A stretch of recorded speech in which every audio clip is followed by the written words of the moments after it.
Kyle here from allmediareviews.blogspot.com. Gonna do another Fates Warning review today. Hopefully tomorrow I'll do a couple more, hopefully. But anyway, today is, and then some other videos after this, hopefully. Not on music, but today is video come up to, I left off on Fates Warning's album from 1997, Pleasant Shade of Grey. And so they had success with that. They released Still Life, which I have that actually too. I didn't even think about that. I mean, I'm not showing my whole collection, but in the process of actually, I probably have the CD too. I know that got issued on vinyl too, and I don't have it. I would go for getting that, but here's my Still Life book. They did all of the Ivy Gates of Dreams and all of Pleasant Shade of Grey, so it was kind of 2 epics and some more tracks. Good live record. Anyway, so they followed it up in the year 2000, excuse me, with the album Disconnected, released on July 25th. It was recorded in February through April, apparently. Here's my original CD, and then, yeah, the booklet, which, long story short, it was right in front of me the whole time, and I spent about 10 minutes looking for it. But I found some other stuff in the process, so it wasn't a waste. But this album was produced by Terry Brown. There's a bunch of associations, and then there's a story I'll tell related to it, I guess you could say. So it was the third album, actually, I think, produced by Terry Brown. It mentions it's the second one, but it was Terry Brown at least worked with them, I believe, on Parallels. But in A Pleasant Shade of Grey he did, and then he worked with them. He hasn't worked with them since. Why? Who knows? It's funny because when this album came out, this is on the follow-up to On the Heels of A Pleasant Shade of Grey, and to me what was sort of, so you can see the 3 guys are right here. I do not have this record on vinyl. It was pressed on vinyl, the same company, the same place probably, location as A Pleasant Shade of Grey was. And it was only available, distributed through Europe, like Germany, I think. But let me show, I did show, in that video years ago, I did that artist series, that random artist features. This is that combination, Inside Out, which comes with bonus tracks, including their cover of the Church song Under the Milky Way. The combination Inside Out and Disconnected. Looks like someone's getting a package, either my neighbor or me. Anyway, yeah, this is the same book, except then I don't know what they did. They split it up. So you go from this part of Disconnected to this part. I don't know if it had gone out of print or something like that to Inside Out. Why they did this, because they wanted to put the bonus tracks on. There was probably a reason. I never really read the exact reason. It was in 2006, I guess. It's got the It's Over Shutdown demo, which, of course, Shutdown, the song that Jim Theos did for the first OSI album that had Steven Wilson singing on it, and Someone Everything, which is kind of interesting live. I want to say it was probably around the next album, FWX's touring cycle. They were down in somewhere in South America, I think it was, with Mike Portnoy. I want to say that was the show. They played Shutdown, at least the part that's really, heavy and riffy and energetic. Anyway, so this album, I was just kind of trying to remember, trying to emphasize on the back of it. To me, has always been a perfect, almost in some ways, the perfect follow-up to A Pleasant Shade of Grey. And I absolutely adored A Pleasant Shade of Grey. In some ways, it is different, but in one obviously, besides the use of the follow-up era recording influences in a lot of ways, were kind of similar in a way. It also includes the services again of Kevin Moore, which Kevin then collaborated with Jim on OSI. He would not, again, I believe, ever play with Fates Warning, again, record with them. He did do 1 or 2 live appearances And I really do love this record. I loved it basically from the get go. I was just thinking today, because I listened to it again today, first time in many years. I've listened to certain individual songs of it, but the whole thing. I associated with my time when I was volunteering at KFAI Radio. I played a few of the tracks on it, through the Epics at late night, filling in for my friend Angie's show In Your Ear. Still Remains, the Epic, and I think Something from Nothing, the one before that. May have even played a few of the other tracks. I don't remember. Cause I was on a handful of times. Sometimes I just would be in the studio with her. Sometimes I was trying to get experience running the board, engineering the show, doing the show, and I would. I played it because it was like it came out in July of that year, so it had to have been summer, fall, winter, and so. All right, I mean, here's the story. Let me just tell the story, and then I'll get more into the album. They did the tour, and this was the first time I got to see Fates Warning live. Was after being a fan for that was like 7 years, six. It was like 6 years. It was the following May, I believe, May of 2001. They played in St. Paul. They finally came to Minnesota. They played because they played Chicago, I guess, for Pleasant Shade of Grey. And it was similar to the Marillion tour around that time, which I knew about. I didn't have the money and the means to really justify affording to go. And I don't even think I follow all dates, but I know they played Chicago for Pleasant Shade of Grey. I wish I would have gone to that, but they haven't played in Minnesota that many times. They played here once or twice with, I want to say in the late '80s with Ray. I don't think with Arch they ever came here, but they played Minnesota. They played St. Paul opening for, which was kind of iffy to me as much as I love them, for Savatage.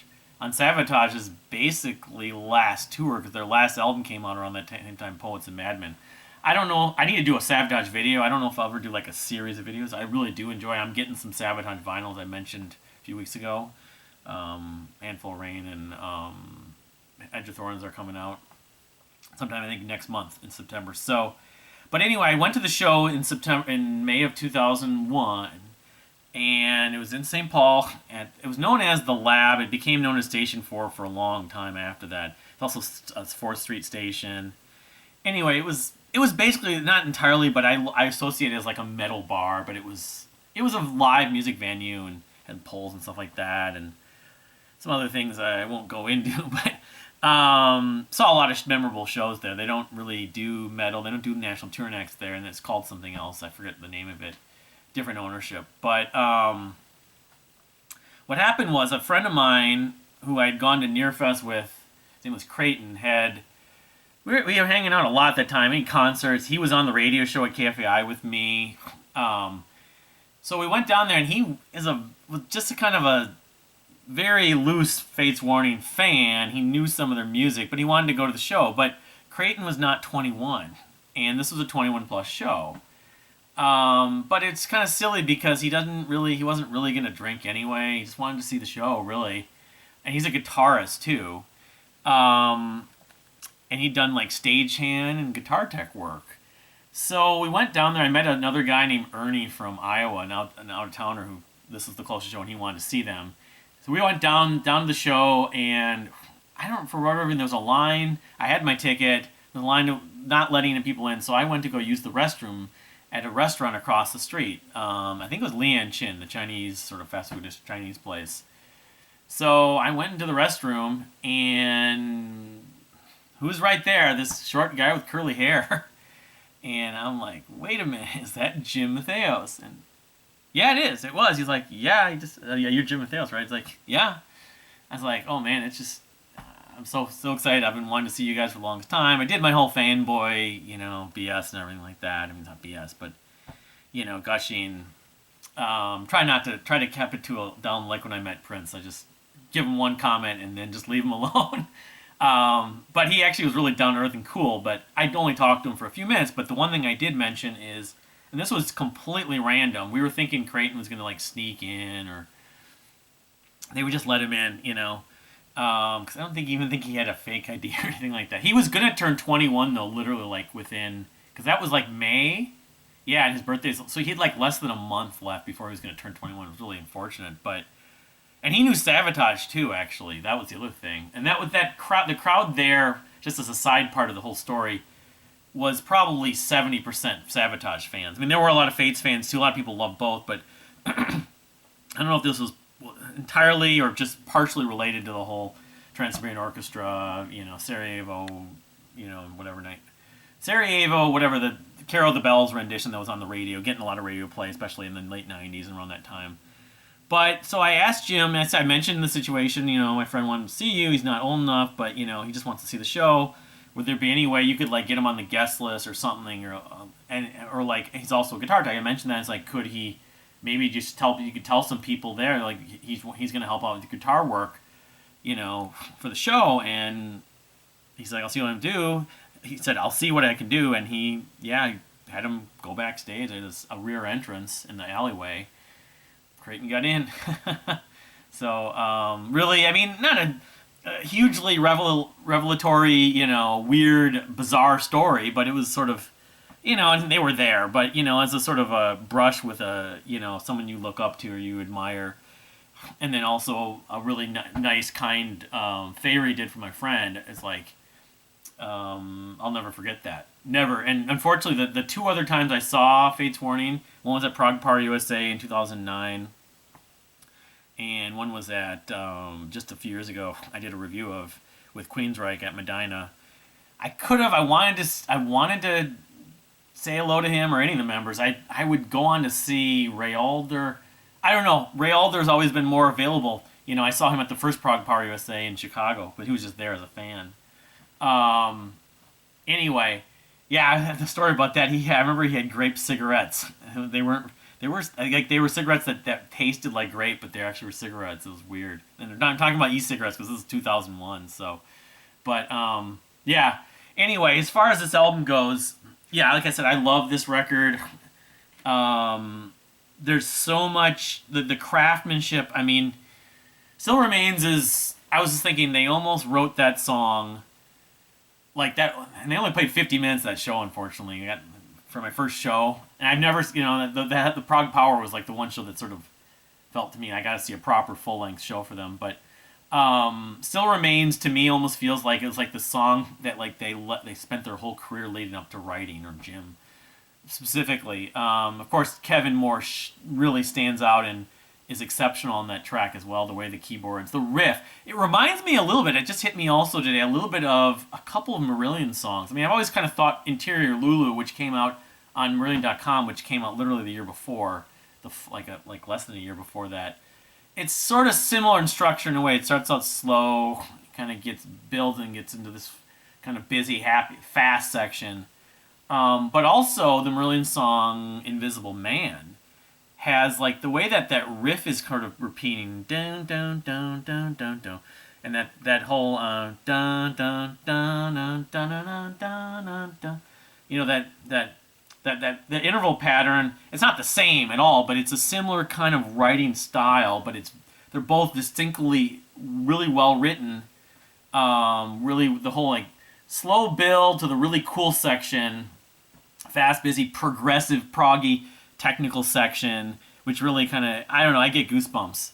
But I think while Still Remains is an achievement of sort, and it's an all-time favorite of most fans. Not all fans, but most fans. I know some fans are not as into this record. Some fans love A Pleasant Shade of Grey and don't like this. Now, I've seen the opposite, but less.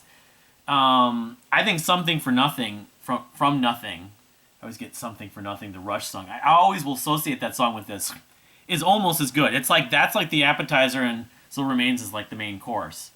There's like a vocal section in that song, Pieces of Me, and So. Every one of them, which totally stand out. Just like listening today, and I didn't realize how much of this Ray wrote the lyrics to. He wrote the lyrics to Something from Nothing. He wrote the lyrics to that. He wrote the lyrics to One, which I remember, and he co-wrote the lyrics to Pieces of Me.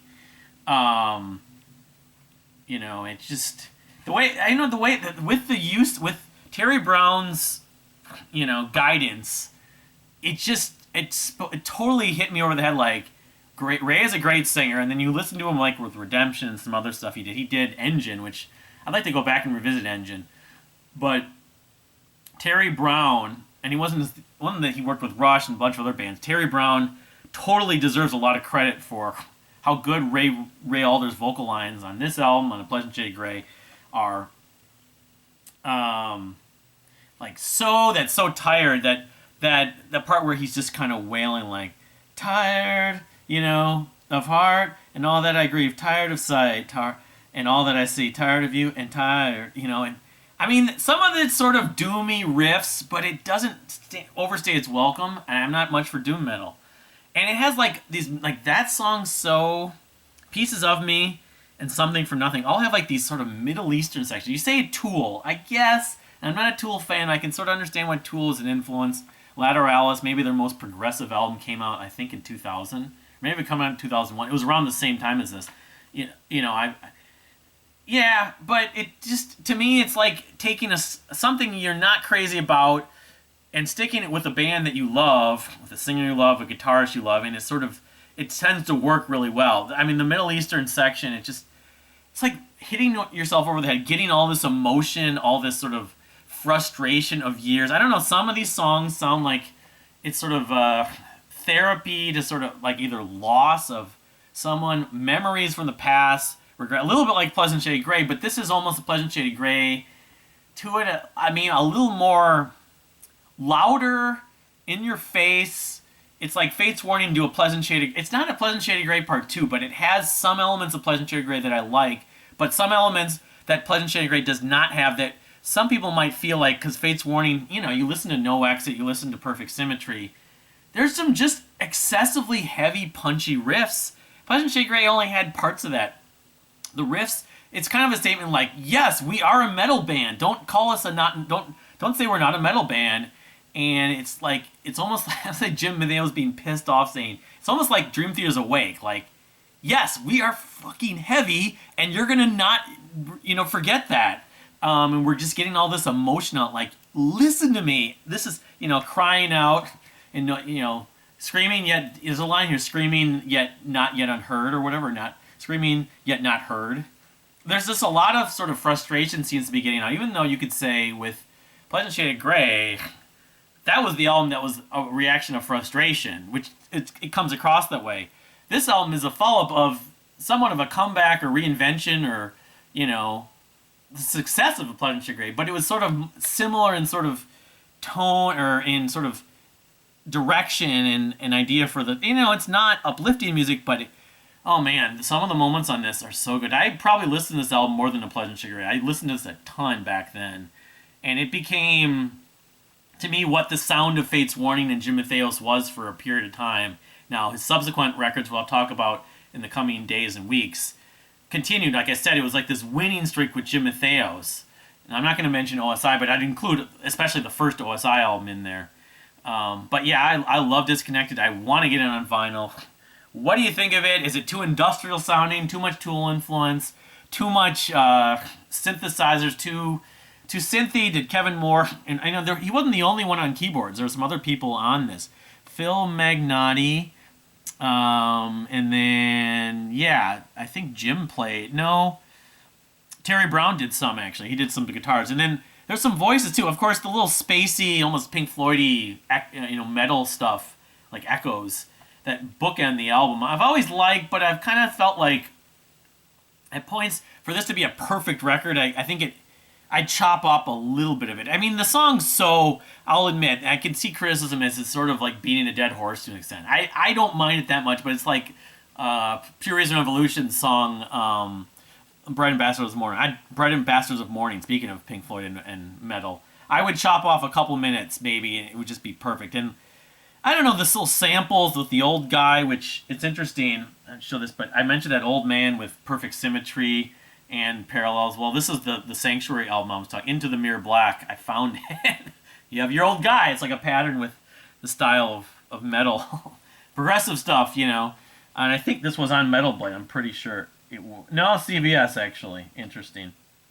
But yeah, I mean, this was an achievement. I know a lot of it's divided. There's a different cover. There's more than one cover for the artwork.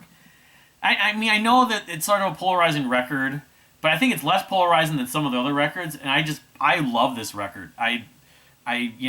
I mean, it's hard to pick, but in some ways, I can see totally why it would be more addictive because it has way more energy. When you listen to Pleasant Shady Gray, you got to be in that right mood. Whereas this, you could just give me some fast, punchy riffs to get. I'm pissed off about something. Give me some therapy, and this is where I would go to.